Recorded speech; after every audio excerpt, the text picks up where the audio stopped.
ઘોડો અને ગાય. એક ગામમાં એક ઘોડો અને એક ગાય રહેતા હતા. ઘોડો ઘણો મસ્કરો અને ગાય બહુ શાંત હતી.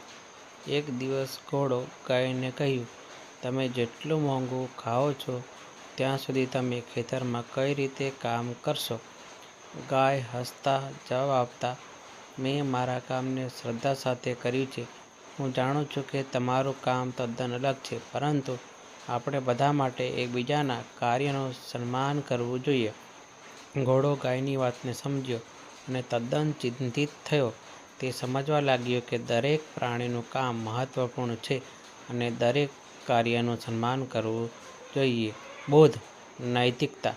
દરેક પ્રાણી અથવા વ્યક્તિનું કાર્ય અને યોગદાન અનમોલ છે અને તેને સન્માન આપવું જોઈએ.